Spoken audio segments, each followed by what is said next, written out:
Jake just got finished doing an SNL skit for us. I think Kim was the only one that was laughing with me here, so I don't really know about that. Arun, we can comment on that too. But I'm going to head off right now, and we're going to start this session. Arun is going to take us through a little intro, and then Jake is going to take us to Metrics Madness Town. Yep. Sure. Yes. So I'm really excited to start, but whenever we start, we quickly look at what's going on and how the agenda looks like. So let me quickly go into telling you what we are here today. And first of all, very thrilled to have you all. And yes, we will jump deep into the madness of the metrics and the numbers and what is. And thanks to Khoros for being here. So it'll be the Madness March with Khoros. While we get started, let me quickly give you a run through of our agenda here. And that is now I'll give you a quick housekeeping rules. While we all, being in the community world, we all know housekeeping rules are very important. Please use the sessions tab to chat and engage with all the audience, all the other professionals out there, and ask questions in the Q&A tab. And we always have someone who is very excited and drops in the question before us, and we are like, oh, I wanted to ask that question. If you ever are that person, please do use the upvote option to kind of upvote your question, the question that you might want to ask, so that we can pick it up and throw it to the master of matrices so that we can get more madness out of his head. Yes. And then close any other tabs or any other applications that you have or your phones, put them aside so that we can dive deep into this madness and extract the best of the knowledge. And the event is recorded, or rather will be recorded, so be cautious of that, and feel free to engage within your comfort zone. And yes, a very small pro tip, Bevy Virtual works best with Google Chrome. Yes, with that, let me move a little bit ahead and talk a little bit about Masterclass for anyone who's coming in for the first time, or for others who want to refresh what CMX Masterclass is. CMX Masterclass series is a series where CMX brings the gold standard sessions in which we dive deep into the topics and the specific areas to understand those areas, and then expert thoughts. We have one such expert today to give his thoughts on the topic, and then the range of levels, understanding everything else in the chain of our community industry, and the actionable tips. And all of us wants those small tips that we can pick up and use at our work or in our endeavors or the daily stuff. And worry not. I think all of us have these pain points that we want to solve. Why don't we hear it from the expert? That's another one we would love to cover. And the final thing that which never goes away, is CMX as a community. And through these masterclass, wants to provide help and the tools that we all can use to be successful in what we are and what we are doing, right? So if you have any subjects or if you have any topics that you would like to be covered as part of the CMX Masterclass series, do write an email to Anne Mary, and her email is there on the screen. Do make a note of it and shoot the emails with the topics. And yes, let's move on to the understanding what the goals of CMX. Very much it is the primary goal. The very first goal is to connect the professionals, and we would love to meet our community professionals. So let's also take this opportunity and share all your LinkedIn profiles so that we can all stay connected over LinkedIn across the borders. And then we would learn, and then it is learn from each other. And on that note, do take an actionable item and learn from this session, and have that one takeaway that you would like to highlight from this session. And then do advocate as we want to grow the community industry as a whole. Yes, with that, now that we understand the values of CMX, for those who are here for the first time, pretty new to this platform, let me also thank our platform by telling a little bit about them. CMX events are powered by Bevy, and Bevy is a wonderful software built by the community professionals for the community professionals. The team is committed to growing and advocating the community industry, and we couldn't be more excited to have their support as our partners. So yes, go to bevy.com and grab a demo, figure out more information, learn more about the tool. Now let's get to the time that we have all been waiting for. Let me quickly give an introduction to Jake from Khoros.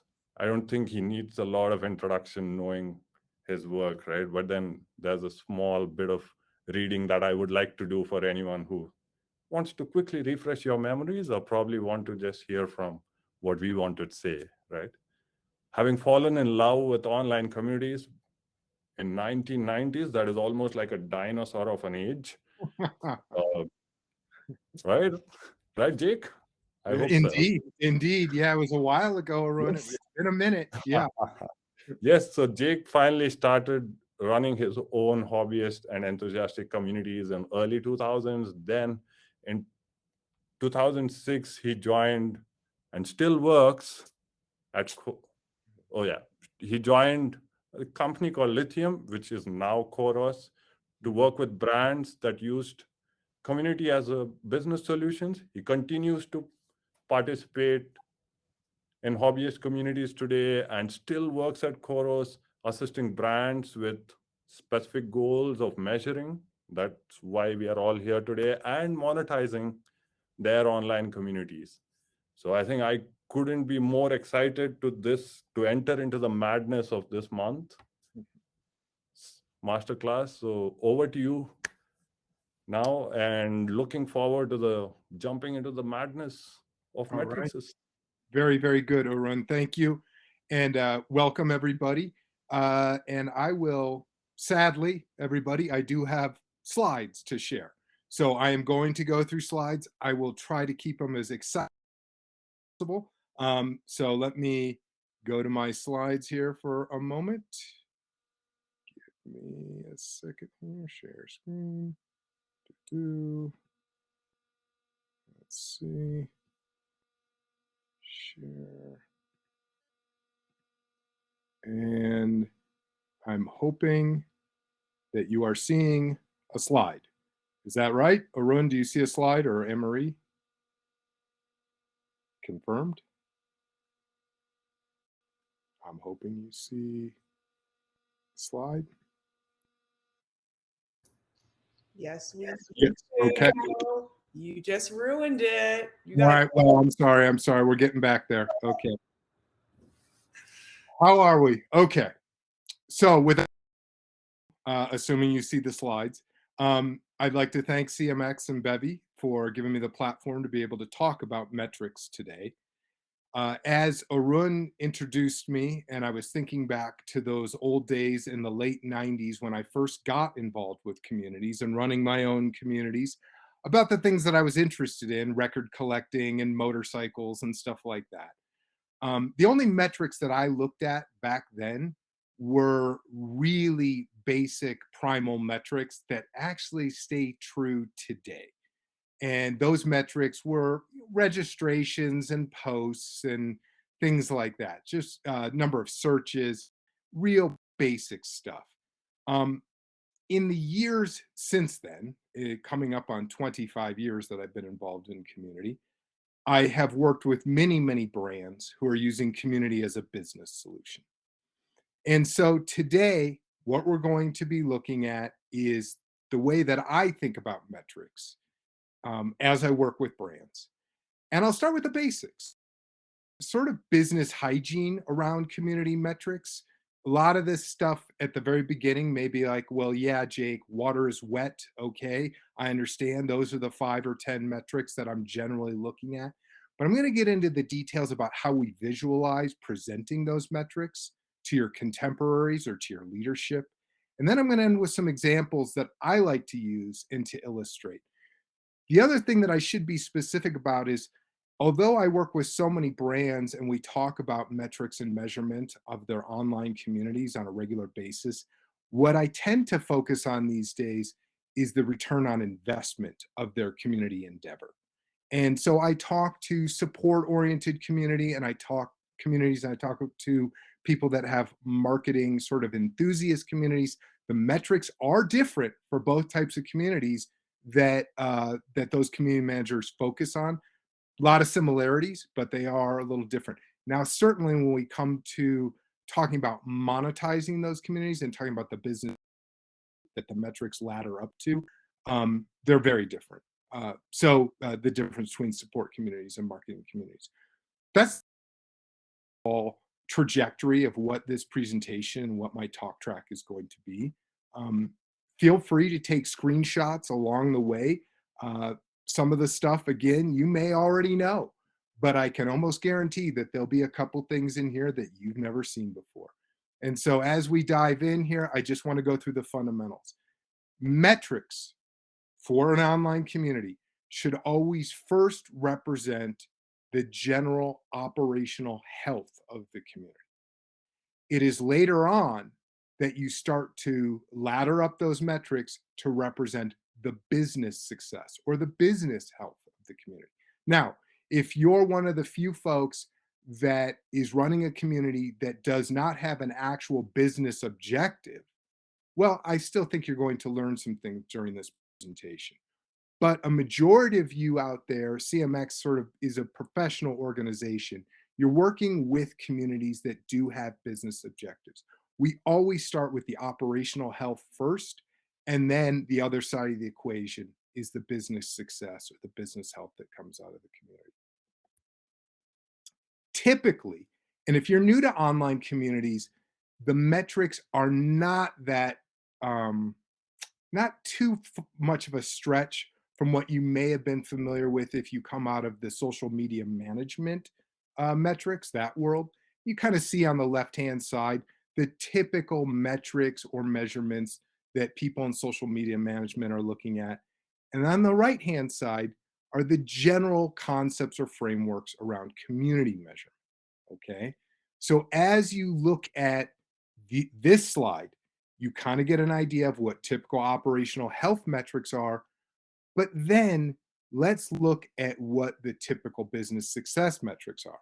Not all that different, right? The metrics were different, but the business success metrics look a little are quite similar. Okay, I like to show that because anybody working in social media, whether it be the new flashy social media that we know and love from the latest greatest stuff like Clubhouse or TikTok, or it's maybe the things that are now bedrocks of our social media landscape like Instagram, Twitter, Facebook, we can always go back to the stalwart, tried and true community. And it's interesting that the business success metrics are relatively similar to the new flashy social media landscape. What I would also say is that I like to include in these presentations or these types of presentations, when you look at metrics, you should generally also be looking at the health of your community. And we at Khoros, and I think they're almost industry standards, but we always look at some basic fundamentals or minimal minimal standards in which a community should have going on. So if you've got a lot of boards or discussion areas in your community and you're not getting 5 to 10 posts a day in those areas of discussion, that's something to look at. You may have too many boards or areas of discussion. I remember a long time ago, I was talking to a communication service provider, a telco, and they said, well, we have 60 phones, so it makes perfect sense to have 60 boards or areas of discussion. And I said, look, you're then asking your customer as they try to self-serve and find the content that is relative to them to find a needle in a stack of needles, right? You might want to just consolidate the boards into a number of different brands of phone or operating systems that you offer. And as you grow and evolve, you may then branch out and create new boards or areas of discussion in which you can get 5 to 10 posts a day. The other thing I would say is that another way of judging your community health is that your activity or velocity of conversation should be approximately 1,200 minutes till the first reply, which is about 20 hours, right? So in a day-long period, if somebody opens a conversation or starts a topic or conversation, hopefully they'll receive a reply within 24 hours. That's generally healthy. Now, for you folks that have communities that just fly along and there's a lot of conversation, that's probably not going to be an issue. But for other folks, you may want to look at the layout or structure of your community if they aren't getting responses very quickly. And the last thing I would say is if you have a lot of conversations that are started in your community, and there's a lot of unanswered topics or questions, things like that, that can be an issue as well. At least 50% of your conversations or topics should have a reply.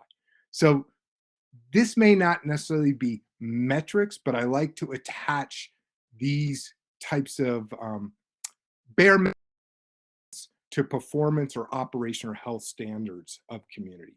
And therein lies all these metrics. I mean, you should measure the minutes to first reply. You should measure how many posts are in a board per day.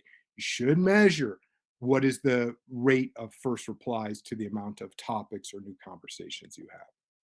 I'm going to go into the details here on what the metrics you should look at. Sort of in the old days, I used to frame this as saying, if I was trapped on a deserted island, what records would I want to have? What 10 records would I want to have? Or if I was trapped on a deserted island, what 10 books would I want to have? And it sounds a little hokey, but if I was trapped on a deserted island, what 10 community metrics would I want to have? It's not too far-fetched if you think about it that way, because there are literally you could look at. There's really only 8 to 12 that I say you should hang your hat on and really be looking at, sometimes even daily. And the way that I frame those up, and for all you marketers out there, you may know this framework. Jeffrey Moore, great famous digital marketer who wrote Crossing the Chasm, Escape Velocity. He framed it up as there are 4 gears working together in an online community and really in any sort of digital e-commerce, digital marketing. And it's different from a classic purchase funnel where you acquire the customer engages, and you can maybe even enlist that customer to be an ambassador, or they became a super engaged customer. And all throughout this, you can monetize the value of all that digital engagement. So I sometimes break out metrics into this purchase funnel or 4 gears framework, as Jeffrey Moore used to like to call it, or still calls it, I suppose. And when we think about acquiring, engaging, enlisting customers, and while simultaneously for all of these gears churning, monetizing and looking at the value that this is generating, a way to look at it with metrics or mapping metrics to it is like this. Feel free to screenshot this one. These are more or less my deserted island metrics, right? Of all the metrics you have to choose from, these are the metrics that I would look at that would indicate the health of my community. And by virtue of looking at the health of my community, I can subsequently later on get into the wealth of my community. So, folks playing at home, please feel free to screenshot this. And remember, think about acquisition as sort of these passive people stopping by the community, just reading, digesting content. As they start to engage, it could be, someone registers and then they log in and then they start a conversation. There is some passive engagement that can happen, which is searching, right? That's a big one, is that even though you may not have an active participant, someone can spend time on the community just reading a lot and searching a lot. And then finally, for those deeply active participants, you look at that sort of enlistment gear. And as we know, super users, they don't really start a lot of conversations, but they reply to just about darn near everything. So when we think about enlisting your most active users, you look at replies, how quickly they're replying. And for the support-oriented communities, solutions are a very big deal. Answered questions, as we may call them somewhere else. But that tends to be in business. At Khoros, 60% of our community customers, their number one objective is to deflect contacts to the support center. What does that mean? That means that a lot of people out there on communities are looking to self-serve and figure out the answers to their questions. The other 40% of our customers tend to be what we call these sort of enthusiast, brand loyalty, marketing-oriented communities. The business objectives tend to be more revenue or loyalty based. And so it's not an even split, but generally, I really like to classify solutions or sanctioned answers as a classic metric to be looking at in that enlistment gear. So I'll continue here because for all that operational health and all those metrics that we look at, we also have to look at how they ladder up to the KPIs and the business value and the business objectives that are hopefully being met. You can see some of the classic things over there on the left where we can perhaps measure or map the conversations on the community to deflecting context to the support center. If we have a really nicely wired up community to e-commerce or a CRM system within a business, we can maybe look more closely at conversion events. We always want to be sending out surveys, and so we should look at customer satisfaction and or NPS. And then we can be looking at search engine optimization, the SEO referrals from Google, Bing, Yahoo, Baidu, Yandex, DuckDuckGo, all those search engines out there. Those have, ask anybody in your marketing team, or more specifically, people in search engine marketing. Because if you're somebody that is managing a community and your community is getting 5, 10, 55,000 referrals from Google each month, that has value to your organization, right? But those are not necessarily metrics, those are KPIs. So when you think back to metrics, make that distinction.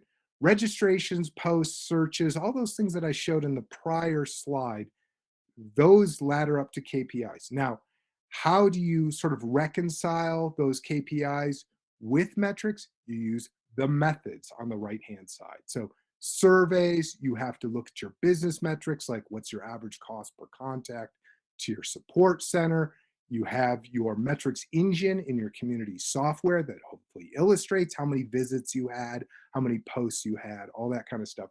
And if you journey and seek the golden fleece of integrating your community into the larger business business tech ecosystem in your organization, like wiring up your community to a CRM system, of course, hopefully you have single sign-on.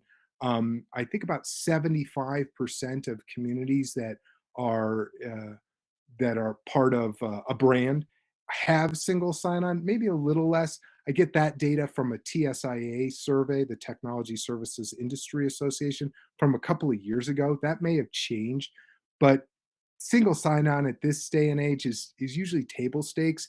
The real golden fleece to see, as I mentioned, is wiring up your community to a CRM system. And that will provide even more metrics and inform your KPIs even more. Again, I talk about metrics a lot here, but I also think it's important to talk about monetization and monetizing those metrics. Now, I want to show you some examples here of how I typically will present and or help the folks and brands I work with visualize the metrics. This may be, again, for their contemporaries. This may be for their leadership. This may be for their senior leadership or even executive leadership.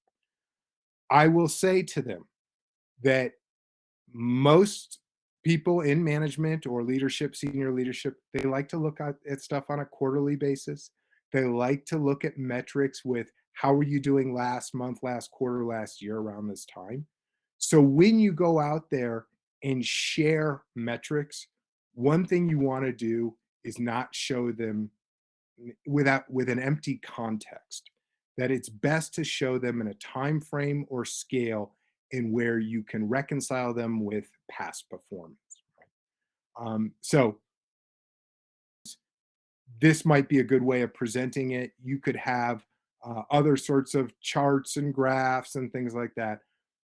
I also like to say when I'm going a little bit more deeply with people that aren't as intimately familiar with the community, having a little definition off to the side about why we look at a metric, specifically unique visitors or visits might be a good one. People in marketing know this stuff a lot, but maybe in operations, they may not know the value of unique visitors, visits, and how that ladders up to the KPIs people are focusing on. At any rate, here's just a good visualization.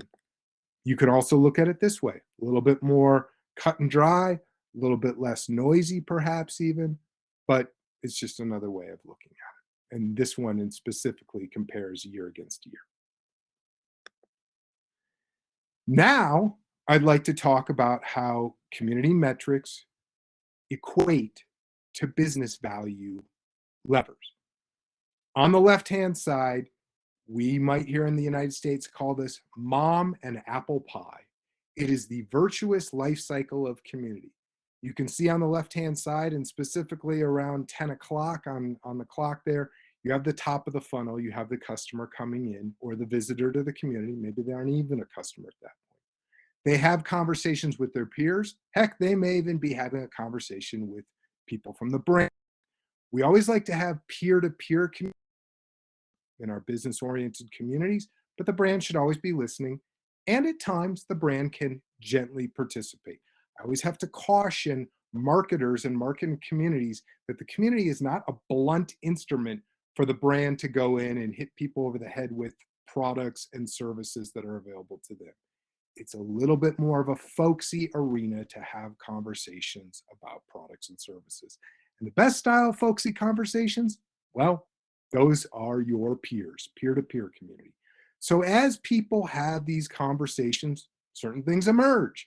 Maybe answers to questions, maybe suggestions on what to buy or what not to buy, depending on the conversation and how it goes and what the person outlines as the requirements or what they're looking at. A lot of that can ladder up to conversations that live on in perpetuity, especially ones that solve problems, and can equate to brand love. It can equate to love for your fellow community member even, and appreciation that, hey, I accomplished my decision or found my solution in a self-serve manner. I go out, maybe I spend money with the brand, or perhaps I've just, don't have to contact the brand. And so the brand saves money because I don't have to contact them. I save everybody some time. And I go out and spread the good news. And as I mentioned, those conversations live on in perpetuity. They are indexed by Google, Bing, Yahoo, all the other search engines. And the whole virtuous cycle continues, right? Now, what does that all ladder up to? And apologize to my friends overseas. I use some cheap alliteration here with the common business value levers. I use what I call the 4 S's: savings, sales, satisfaction, and SEO. These are all measurable things that you can perhaps, hopefully, some a little bit more easily than others, attach a dollar figure to, right? Savings, usually saving money. Sales, usually revenue, increasing, making money. SEO, depending on your search engine marketing team and how your marketing team looks at SEO, and you say, hey, I bring 10,000 hits from Google a month to our digital properties, they could say, well, great. Does that save us money because we don't have to spend as much money on our search engine marketing budget? Or does that make us money somehow by increasing the amount of SEO hits? That's a conversation or discussion you have within your business. Satisfaction, CSAT, NPS. A community member spends more, is more satisfied and is cheaper to support. That more satisfied community member, it's very hard to put a dollar figure to that. When I talk to brands and they say, our number one priority is customer satisfaction and NPS, and that's what unequivocally in our community endeavor, I say to them, that's great. Can you tell me what it means when we increase satisfaction by 5% or when we increase NPS by 1 point, what that actually means dollar-wise to your business? And they usually stand there kind of dumbfounded, right? No. Some know immediately, and props to them, kudos to them.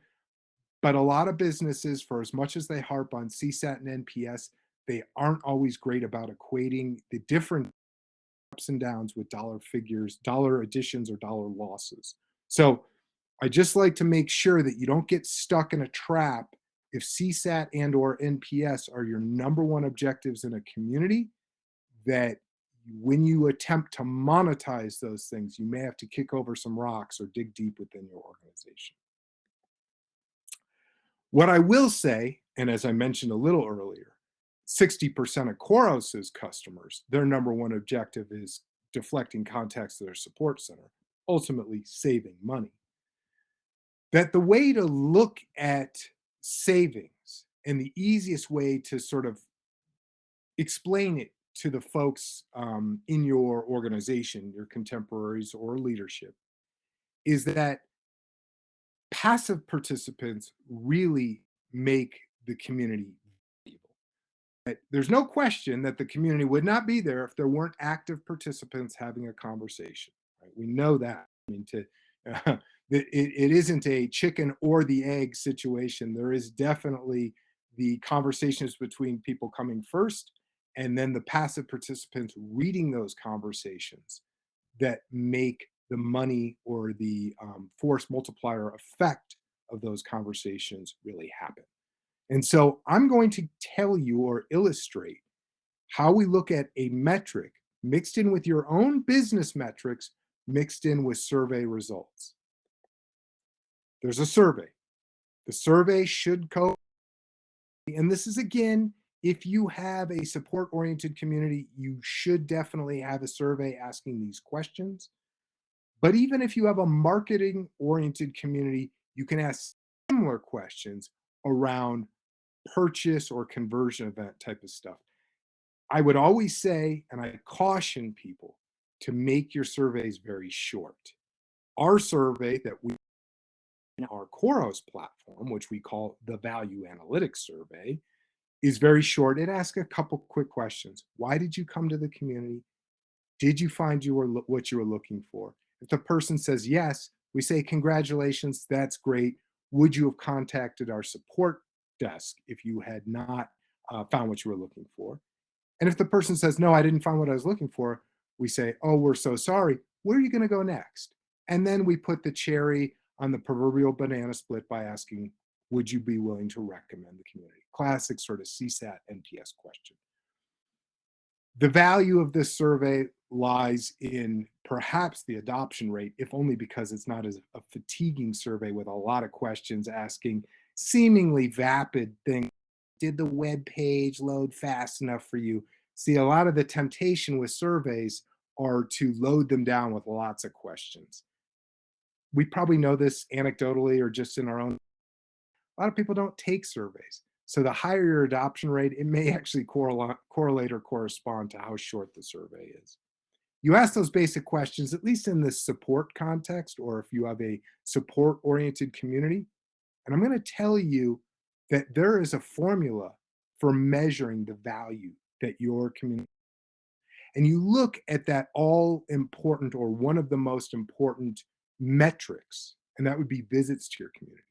Some brands like to say, well, visits really seems too expansive. We want to focus on unique visitors. There's a difference because a unique visitor is just one single person, but they may visit 3 or 5 or 7 times in a week or a month. If you focus on unique visitors instead of visits, that's fine. Conservative value when looking at this formula. This formula, I wish it was old Uncle Jake that invented it. I can't take credit for that. Forrester Research and TSIA, the Technology Services Industry Association, have both written white papers on how to measure contact deflection in community. And so I suggest that you throw your lot in with them, as we kind of have, and we've massaged this formula a little bit, but we look at just community visits, the percent of people that the people that answered the survey, how many of them were seeking support? How many of those people seeking support actually got their answer? People that got their answer, how many of them said, you know, I would have contacted you if I had not gotten my answer on community? And we're going to multiply that by your cost per contact to your support center. So what do you, the community manager, have to do here? Where is your heavy lift? Well, it's really not that heavy a lift. In your metrics engine, community visits, one of the most all-important metrics, or as I mentioned, unique visitors. You should have a survey that pops wherever you deliver it, in what format, asking those crucial questions that I outlined in the prior slide. And then you should dig around your organization and look at your cost per contact. Talk to your support operations team and make sure it is the fully burdened cost per contact. It isn't just the salary of the support agent divided by the number of tickets they close each year.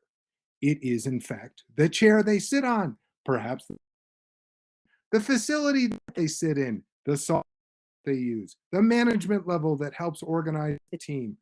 The cost per contact is not the salary of the agent divided by how many contacts they close a year. So ask your operations team, when you get this number of cost per contact, that dollar figure, ask them what is the fully burdened cost per contact, and plug that all in. What does it look like? Here's an example. If my big, fast-moving, huge, successful community had 5.6 million community visits in a year, and 40% of those people were seeking support, and 40% of those people actually got their answer, and then only a little half of those people that got the answer said, yeah, I actually would have contacted you if I had not gotten my answer. The other 45% said, are you kidding? I would have crawled off to some dark corner of the internet to find my answer. There's no way I'm ever contacting your support desk. But 55% of them said, I would have contacted you. And you multiply that by the cost per contact. And by the way, this $549, this is not uncommon in North America for retail support costs and or communication service providers. It's anywhere between $5 and $7. In Eastern Europe and in the Pacific Rim, it tends to be a lot lower. But at any rate, if you look at that in 1 year, this is $2.7 million in savings, right? So your fast-moving, highfalutin community where people are getting good answers and a significant amount of them are coming there seeking support, this is what it ladders up to. This is what the value is. Pretty neat, huh? Now, I always say that when you present this, make sure that you lead up and explain it thoroughly as I just did. So hopefully everybody kind of got this. And for those of you who are marketing, there are equivalent type of ways of measuring conversion events or loyalty, reduced churn. And I will get ready to screenshot it, show a little bit more about that, but not in the depth I just shared this, okay? At any rate, for those folks who have more support-oriented community, this is hopefully gold if you don't know this kind of stuff already. The last thing that I would like to point out, I mentioned that a lot of our customers are running that survey, which we call value analytics. And this may be one of those situations where you say, oh, geez, come on, I know this stuff. Water is wet. You're not telling me anything I don't already know. That the higher the resolution rate in the community, the higher the level of customer satisfaction, right? We all know this, like, oh, of course, if I get my answer, I'm going to be more satisfied, right? It's just comforting to know and see the data plotted, that there is a direct correlation, right? And I just like to illustrate a number of our customers are all running the same survey. So they all kind of plot here. A bunch of them have different resolution rates, but the higher the resolution rate, the higher the level of customer satisfaction. A couple outliers in there. I could probably tell the stories around that, but I won't bore you with the details. Now, as I mentioned to you marketers out there, or people in marketing or enthusiast sort of revenue-oriented communities, here's the crazy stuff. And remember, folks, I don't like to have really dry eye chart slides. This one may be worth screenshotting. Why? Because you can see value lever, you can see there's the savings that I just mentioned, but now you also see revenue, right? And then you're looking at all the value levers in concert there in the lower right-hand corner. Now, I do on this last line, this is a niche thing in the audience here. If you have a retail-oriented community, there is a value lever you need to focus on, which is called the Roppo Effect. For all of you who are not in retail, Roppo Effect is the one we probably all know about just by virtue of doing research online, purchase offline. This is a very real phenomena for the retailers out there, okay?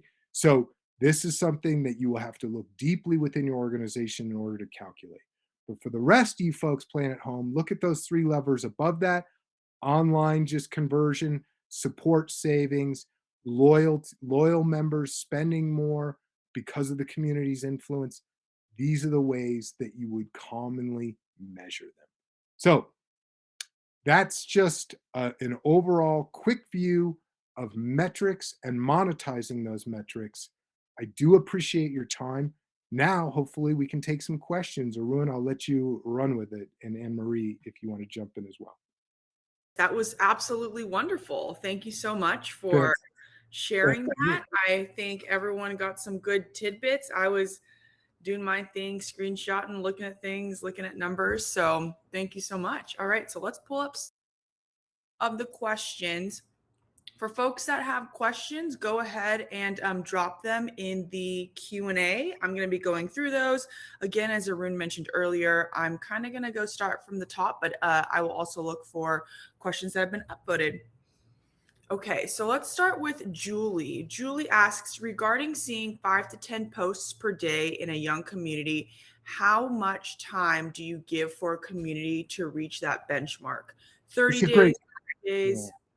That's a great question. Thank you. And I probably should have couched this a little bit more, that those numbers on that particular slide are really a community that has gotten some momentum.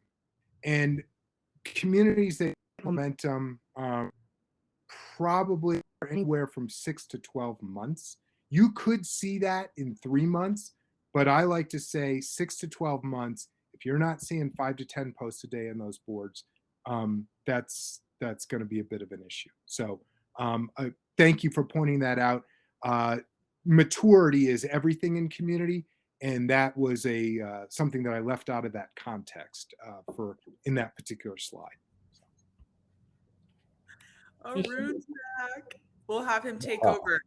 But what I do have a question. So people that are struggling with that in getting folks to post and whatnot, a lot of people in C-level who aren't really closely tied to community, they're like, show me why aren't we growing fast? What's happening? And it's kind of one of those things where it's what would be the one piece of advice you say to tell folks to give their C-level, like, we have to grow slowly, be patient? What would you say there? What I always like to say is set expectations pretty early on. Now, if you got the leadership to sponsor this thing and you're updating them as you're launching it or you're putting it together, let them know that a community really doesn't reach full maturity until 3 years, right? That all those value levers working in concert, it takes a while. You can see a community reach like a lot of activity and start humming along in as short as 3 months. But 6-12 months, you're really get a good idea of it doing sort of reaching what we might call, I forget the term escapes me, but like that it's self-sustaining in certain respects, right? The brand knows conversations like that.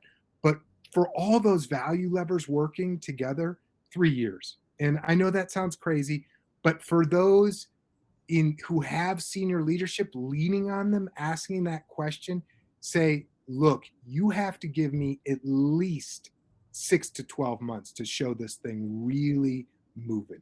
3 months, it'll illustrate some success and all that, but give me 6 to 12 months. Give me years. I'll have great stories for you to tell. I'll put you on the main stage at an event or something like that. No joke. Seriously. It's like, if senior leadership really is excited and they're that enthusiastic and they want to show success, call them on that. Say, okay, cool. Can we wire this up to our CRM? Okay, cool. Can you give me an analyst to start researching and reconciling a community member spend versus average customer spend? I like to use the velocity of leadership's enthusiasm to give me more people on my community management team. Yeah, I love that. And Nick, in our audience, they said the same thing. Yeah, they basically verified 3 years and they can see a huge difference. So I really appreciate that insight. I'm over here counting 1, 2, 3. What? I know. Crazy. Like watching a tree grow. Come on now. Definitely. All right, I'm gonna hop off, and Okay. Arun, take it away. Okay. All right. We have a couple more, 15 more minutes of Q&A. So everyone, get your questions in. Yes, Thank please. you, Henry. All right, Arun, what do we Any got? questions in? And I think I have next interesting question is that, they want to know, did you ever have benchmarks available that community professionals could just look at and compare with the similar communities, like the one Lithium built? Yeah. At Lithium, you built Chi. And do you have any of Yeah. those that you would like to share with the community, or Yeah, any I references around? I hate to be the guy that sort of really plugs his own company. I'm with Khoros, and sort of I've been with Khoros for a long time. But if you have benchmarks, are vitally important. And the question really is, do we have benchmarks? Do we make those public? Are they available for people to look at? I will tell you why they're important.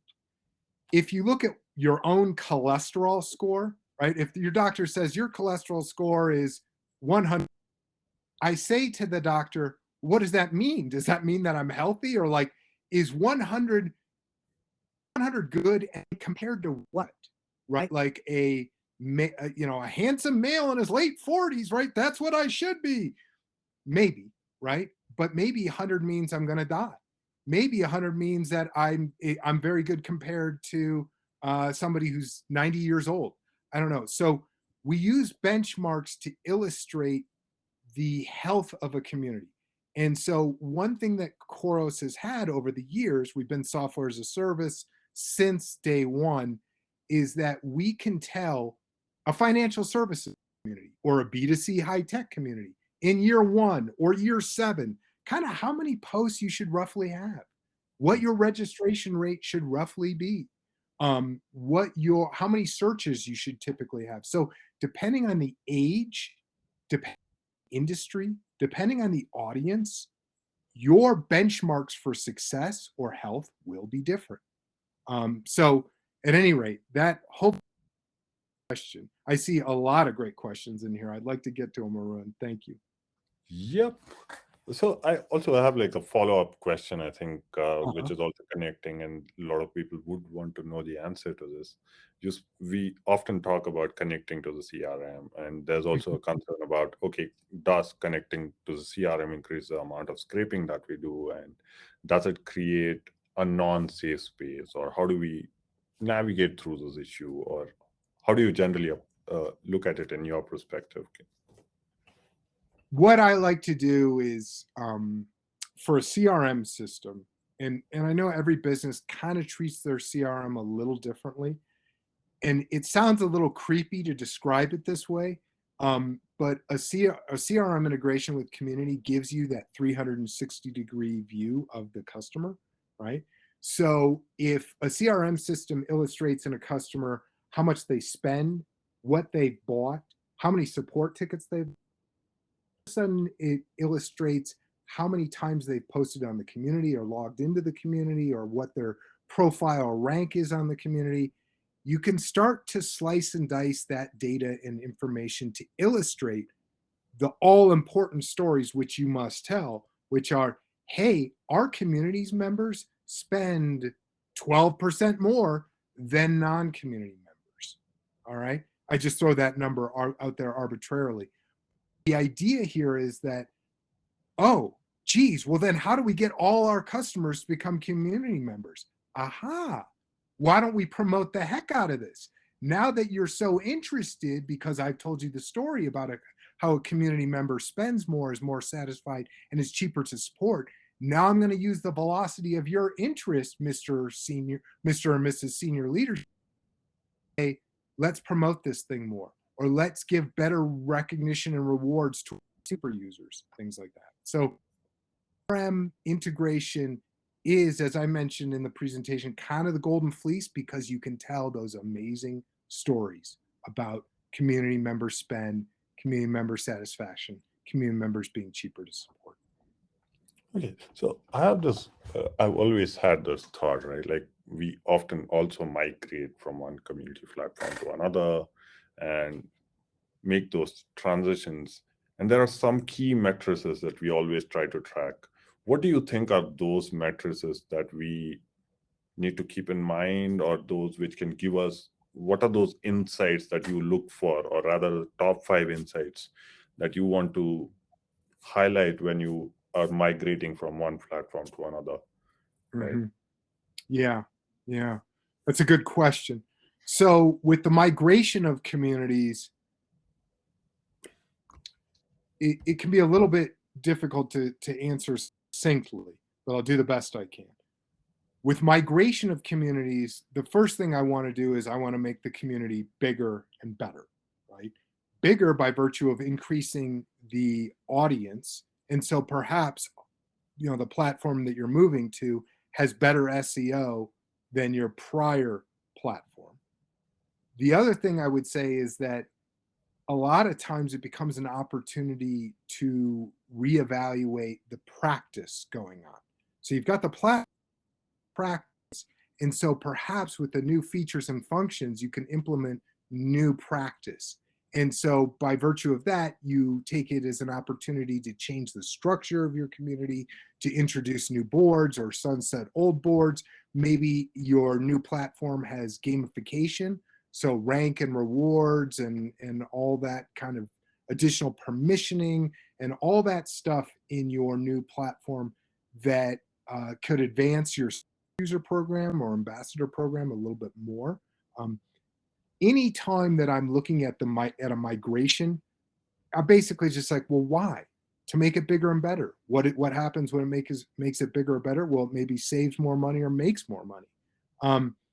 Bigger and better typically is opportunity to redo a couple of things. It also hopefully means that it's better SEO and better ways of you measuring those things. Hmm.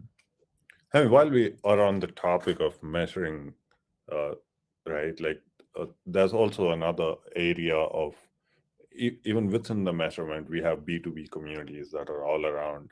And while we often want to compare how well our B2B communities, SaaS communities are doing, is there any industry benchmarks from other peers? They're not really available. So how do we compare those benchmarks? How do we bring that perspective into our leadership when we are trying to even justify our ROI? Because we don't have any data available, because these are all SaaS communities. Now that's right. I don't think that question is going to come to a community manager right away from leadership. I think it's going to happen a little bit over time. At the beginning, you're just going to illustrate, hey, here's our growth, right? Up and to the right, hopefully. And that will satisfy leadership for only so long. Eventually, they will want to know, hey, a couple of our competitors have online communities. How are we doing comparatively speaking? I know how we do financially, perhaps, against our competitors, but how is our community compared against them?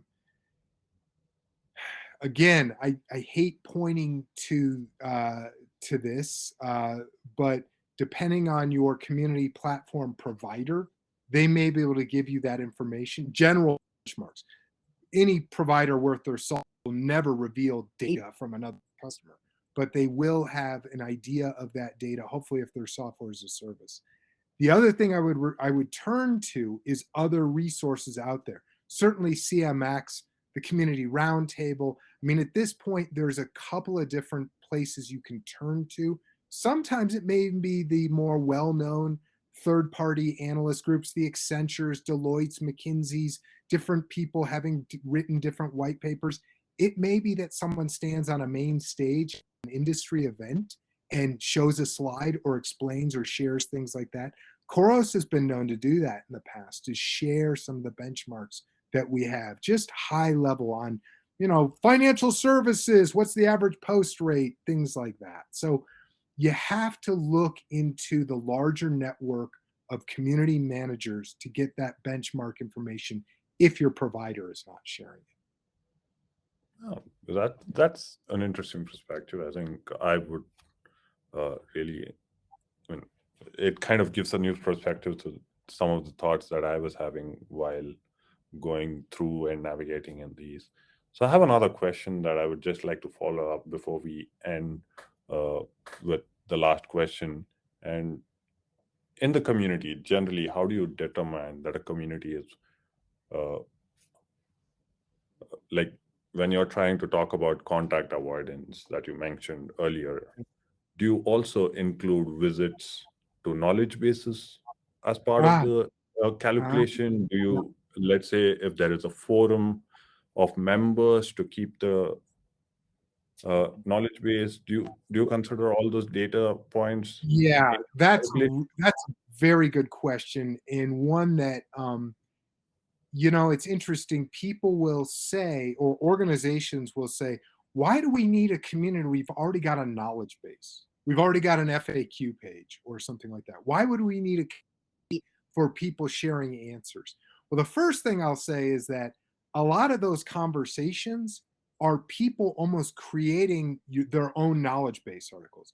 People don't wake up in the morning, unless it's their job, and say, hey, I'm going to write a knowledge base article. But really, the conversation going on in community can ladder up to knowledge base articles, and it can be written in a folksy manner, peer-to-peer manner, and that can be very useful. The next thing I'll say is that if standalone knowledge base sits maybe alongside or in your digital ecoscape as your community, you should be surveying the knowledge base with similar types of questions that you survey the community. And look and compare those resolution rates. Look and compare to that question. Did you find the answer that you were looking for? And make adjustments to your knowledge base as necessary. Make adjustments to your community. So ideally, and this is where I'm a little guilty of plugging my own brand, Khoros, is that the knowledge base lives within the community. We have what's called a tribal knowledge base. That the ability for a platform to be able to create knowledge base articles, and there's a couple out there, it's not exclusive to Khoros, but the ability of a platform to create knowledge base articles out of community content, that may be a provider you might want to look at. In the absence of that, though, you should be measuring and comparing the resolution rate of a knowledge base to a, and they don't necessarily have to be mutually opposed or anything like that. It's just that they are definitely different styles. The knowledge base is written by the brand. The knowledge base of the community that's contained therein, it's written like by people just like you and me. Yep, I think that answers a lot of it. And I have another question because it came out. I am also a little interested to hear your thoughts on this. So I'm just squeezing in another question before I go towards the end. How do you determine if the community is more of a support or a marketing thing, or is it one of the two? Because even though we have oftentimes we are asked these questions, we ask ourselves, hey, you know what, I thought my community was a support community, but it doesn't maybe look like it, or the other way around. This is a fantastic question. Fantastic question. And I'm going to sound smug at the first part of the question. The first way I answer it is, who's signing the check? Who's sponsoring the initiative, right? If it's marketing, then it's a marketing community. If it's support and operations or care, then it's a support community, right? Now, What I would say is this, and it's after a year, 2 or 3, if it started as a support community and you've had some success, what we have found is that somebody in leadership within marketing wakes up and goes, "Hey, what the heck's going on over here? We've got like 10,000 visits per month to this little community thing. What is this?" And they start to investigate it and they go, "Whoa, oh, there's a lot of customers over here. Oh, there's a lot of SEO over here." And sadly, we know this to be true. Marketing has the budget, and operations and care and support, maybe not so much. Marketing will say, "Oh, this was a support community." Not anymore. Now it's a customer community. And that's not the worst evolution to have happen, folks, right? To have business divisions within your company fighting for your attention and fighting for this thing that you've been growing, it can be a good thing. But if you start from the outset as a marketing sort of enthusiast community, that's great. It could actually have some value levers for that support and savings going on. But really, it starts with the question of who's signing the checks, marketing or support operations, and you've kind of defined what your community's mission is from there. I think, yes, the idea of understanding from the who signs the check is very much relevant. I do understand it much deeper now that based on my current role. But with that, I have a quick, I would say, fireside sort of a question. Do you think there are certain type of communities that have better ROIs than the others? Because Yes. we're on the topic of ROIs. Yes, absolutely. And this is the first time I've said this publicly. I say this to many of our brands. The customer or community organization that has the highest ROI, and you're going to hear it here, folks, B2B high tech. And the reason B2B high tech has the best ROI is because they also have the highest rates of contact to support, right? So if you're talking to a telco or B2C high tech or retail, their average cost per contact to support, $5, $10, $15, $25. You're talking to B2B high tech with extremely expensive pieces of hardware or software that they sell. Their average cost per contact is $100, $200, $500. Okay. Think of the training necessary for the support teams for those types of businesses, right? And why those tickets are so expensive, and the experts that need to be there to support $1 million pieces of equipment, multi-million-dollar pieces of equipment, or $1 million software, right? These are extremely expensive cost per contact in B2B high tech. And because of that, if you can deflect a contact to support or 1,000 contacts to support, that's pretty quick ROI. So B2B high tech has the quickest and fastest ROI in the community space, in my experience. Yep. Thanks for sharing that. And now we are at time, and it's been so. Oh, geez, there's so many good questions and so many familiar names. I don't want to kiss these people off.